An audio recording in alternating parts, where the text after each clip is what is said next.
Did any of you see that Netflix film called Don't Look Up?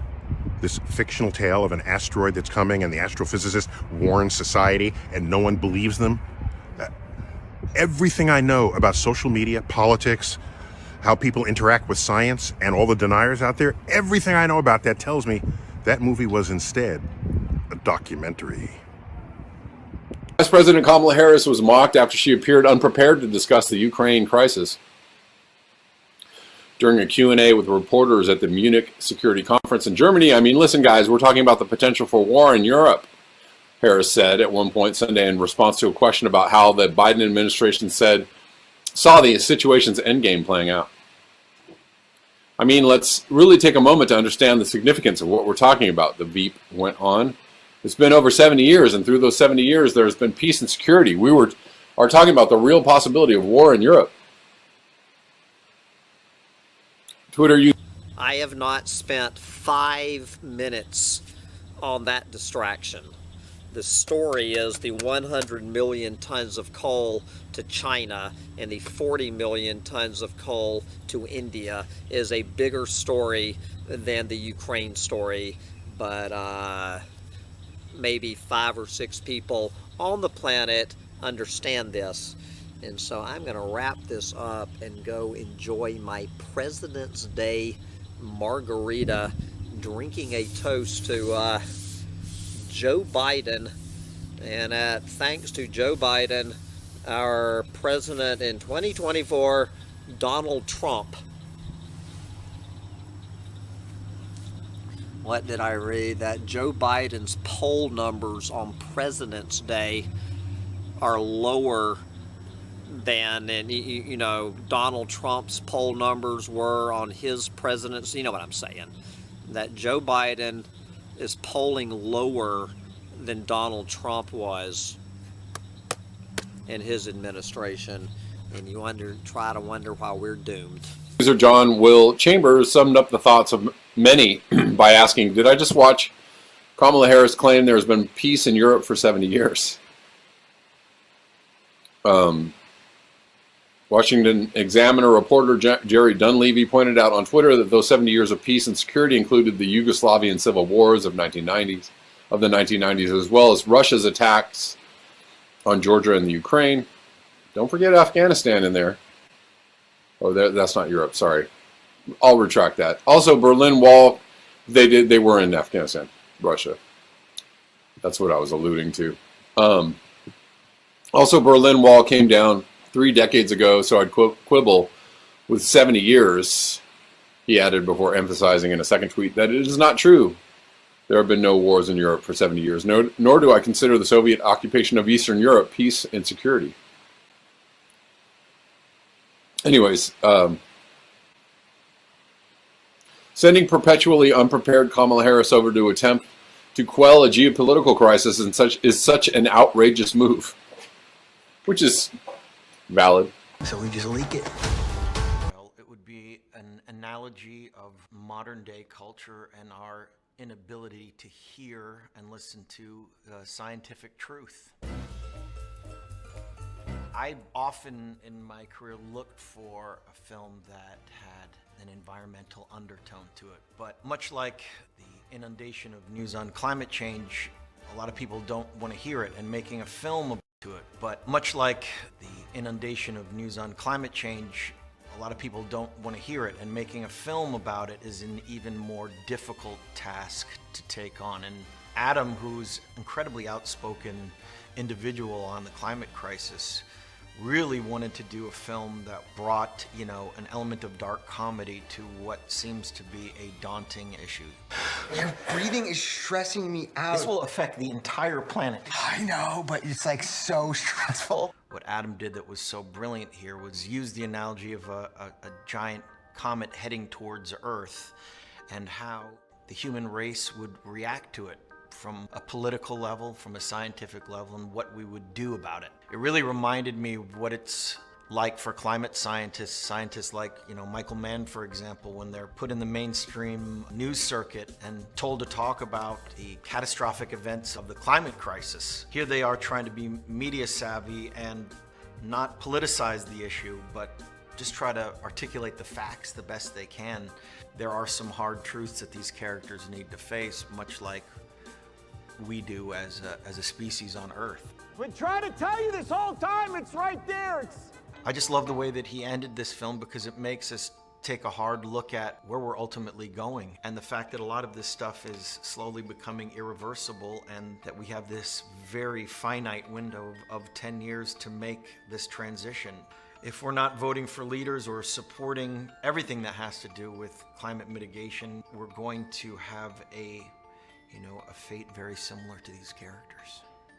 Everything is fine. We're already feeling the ramifications of the climate crisis, and the world is going to be a different place years to come. When COVID hit, it became all the more resonant that there's a tremendous amount of doubt in modern day science. And having been speaking about and listening to incredibly intelligent people talk about this issue for the past 20 years, the fact that our emissions are still going up worldwide and we're not making the changes necessary. We're seeing the ramifications of what scientists have been telling us for the last few decades, and it's almost happening to the exact year and date. I remember talking to climate scientists who started talking about the spread of wildfires around the world and that it would be happening around this time. And here we are looking at the state of the world that we're in. And There's Zenkis. And this is not new news, but breaking new old news. Okay, did you guys get that? According to the CDC, vaccines do not prevent transmission. I think she said this, months and months ago, but they're saying it again. They don't prevent transmission, so why are you taking them? Why are you mandating them? Why are we even doing this? They just gave the Queen ivermectin, saying ivermectin totally works. Well, sure. CDC director, COVID vaccines can't prevent transmission anymore. This is from a whole month ago. But, this is also from months and months ago. I think she said something like this, I don't know, October, November? What they can't do anymore is prevent transmission, so if you're going home to somebody who has not been vaccinated, somebody who can't get vaccinated, I would suggest you wear a mask in a public indoor setting. Or have plenty of ivermectin on hand. That's added by me.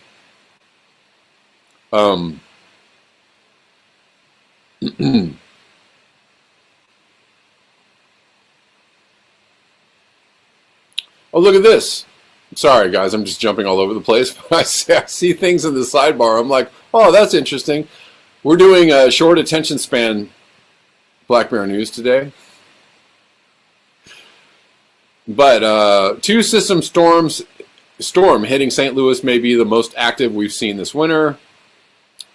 How about that extreme weather, guys? How about some more extreme weather events? How about another extreme weather event? Anybody for another extreme weather event?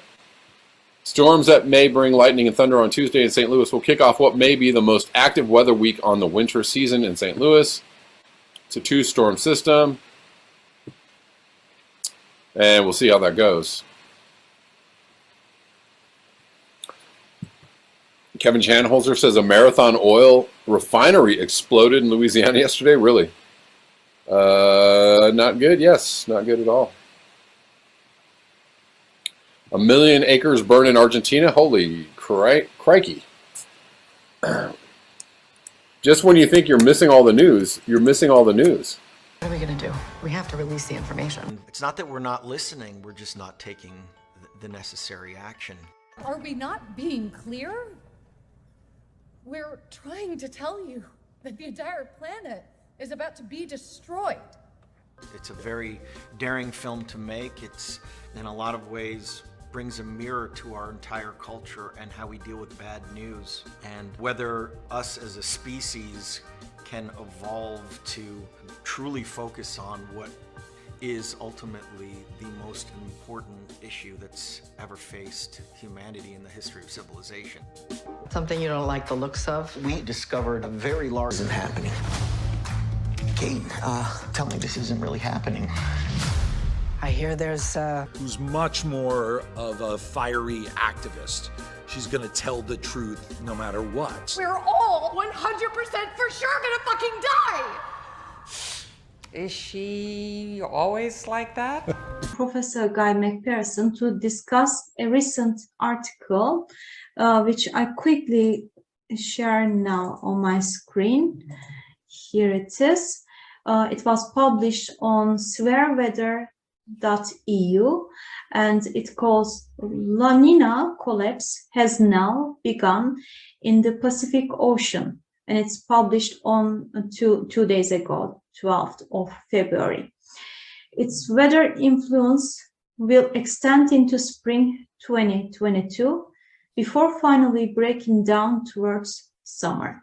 So we will base our conversation today on this event, La Nina, and further atmospheric events relevant to it and how they impact the biology habitat. We will talk about El Nino, La Nina, and also the term called ENSO. Dear Professor Guy McPherson, I learned the term ENSO just yesterday after reading the article.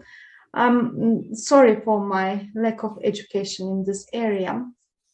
And I'm guessing that some of the viewers, maybe some of them know already, but some might also be foreign to this term. Would you like to explain us what is El Nino, La Nina, and ENSO, these terms? Yes, ENSO is short for El Nino Southern Oscillation. El Nino, of course, refers to the boy. I'm not sure the connection between the boy and this atmospheric event. And La Nina refers to the girl. Again, I don't understand the connection. The La Nina is considered the cooling process in the oceans and the atmosphere. And so the El Nino Southern Oscillation is perhaps the best known of the well-studied interactions between the marine system and the atmosphere. Specifically, we've had 6 El Nino Southern Oscillation events since the year 2000, and it appears that we're going into another one. Humanity, he just blew us off. We had one major one that was in 2014 to 2016, so it lasted a couple of years, and it released an enormous amount of heat and carbon dioxide out of the atmosphere. And this is what happens. We can think of the ocean, the world's ocean, as a battery, and it, of course, holds a lot of heat.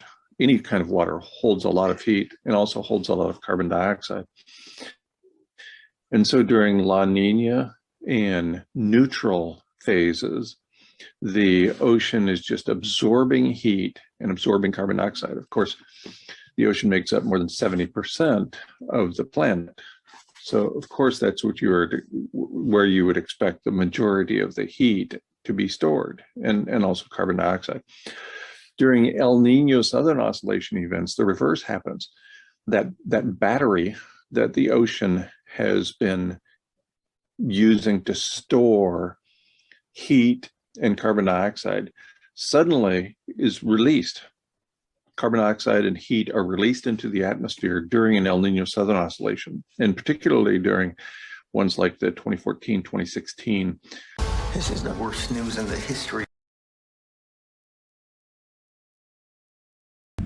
Hopeful implications for how people, such as the airboat drivers, those kind of people, for how people, especially young people, think and feel about the climate emergency and how societies can respond to it.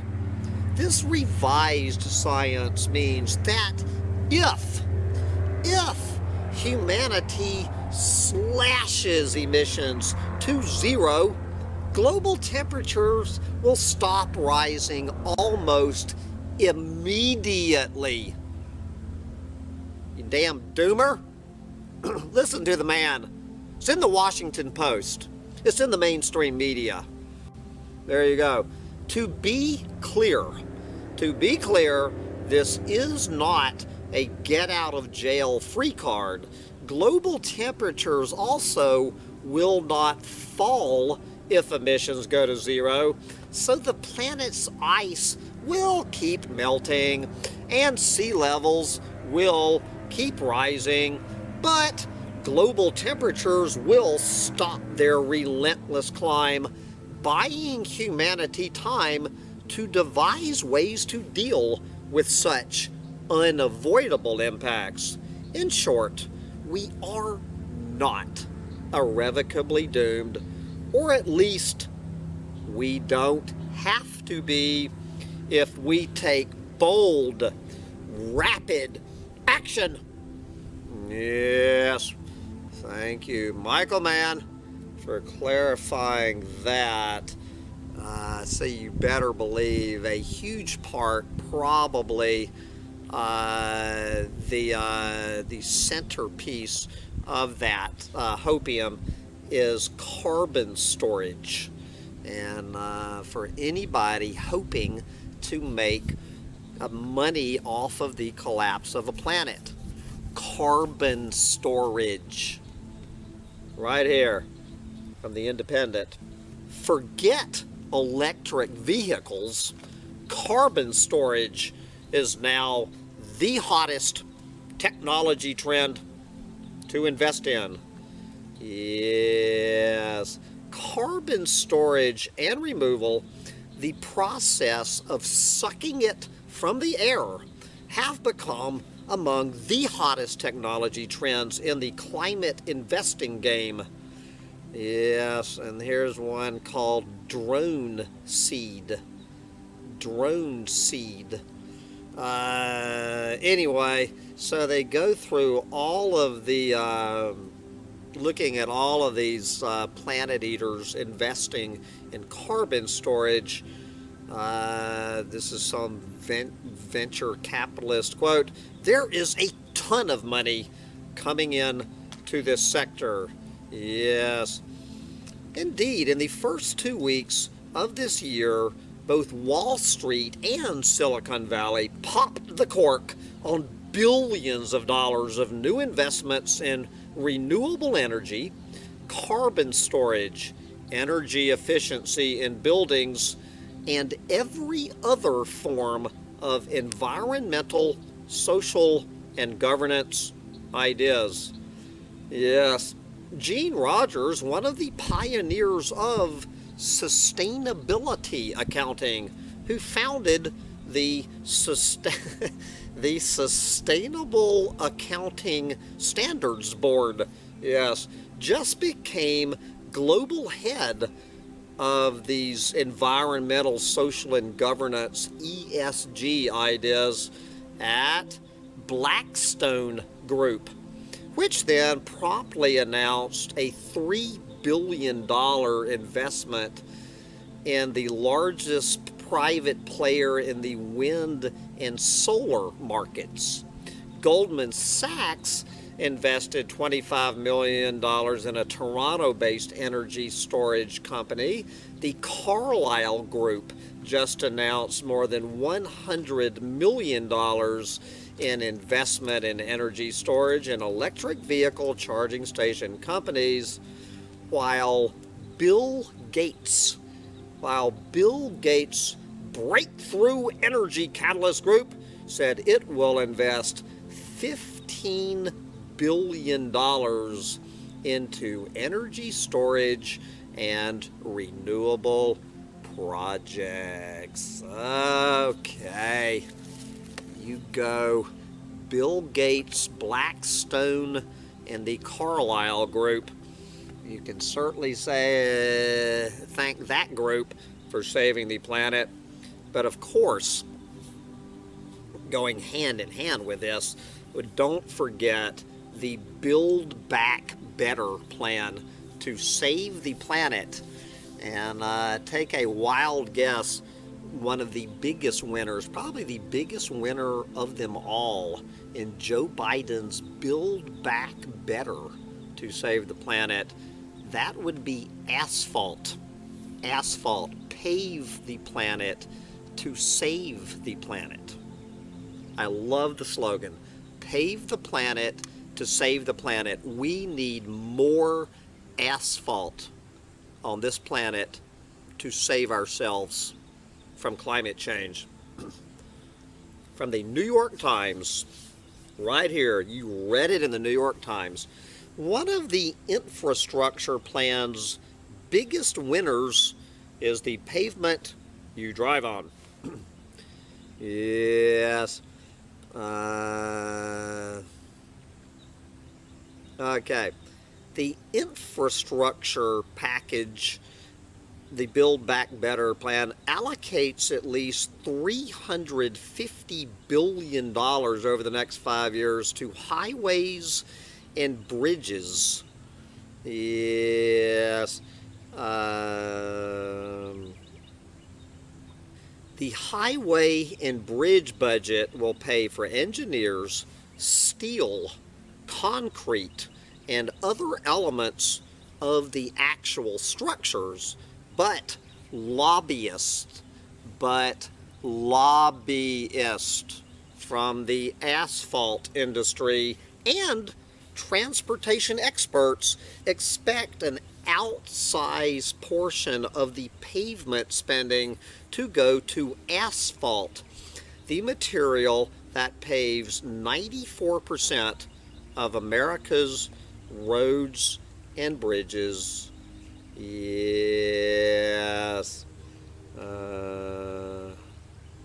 Asphalt advocates hoping to counter the idea that asphalt hurts the environment has framed the material as an unlikely ally in combating climate change. Yes, the asphalt industry lobbyists are hoping to counter the idea that asphalt hurts the environment, and in fact, paving the planet will save the planet. Yes. That brings up a couple of questions that appeared in the chat, and maybe Kevin, you can take these on first. First, James Tiburon says that humans won't go extinct until the second half of this century, and I would like you to address that. And that's from James Tiburon. And then David Stoney says, will any of us be alive when the nuclear plants disintegrate? How fast will uncontrolled global warming by itself wipe us out? And Kevin, I know you have some personal feelings about climate change in light of the potential for radioactive releases. So can you start us off? Well, when it comes to that person saying that we're not going to be extinguished until the second half of the century, I suggest he go to YouTube and look up the Albert Bartlett lecture on the exponential function. And anyone who's paying any attention to climate change at the moment can just see the acceleration. The amount of fires that we're building, that are burning at the moment all around the planet, is much more than at the same time last year, which was already our most recent record. So that's why I think that people, they think that we're being alarmist when we talk about how quickly this will fall over. But if you look and pay attention now, you can see that acceleration. And there's a thing that I think that we should all consider. If you've ever been on a surfboard, a skateboard, a motorbike, or a car going fast, and you get the speed wobbles, you have a really, really short window of opportunity to decelerate and get back control. Well, guess what, folks?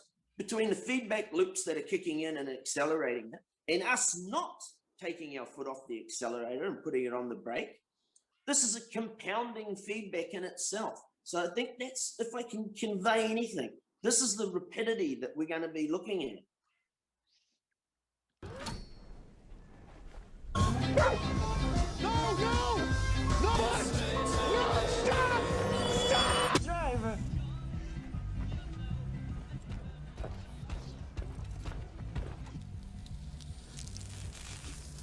Both fry.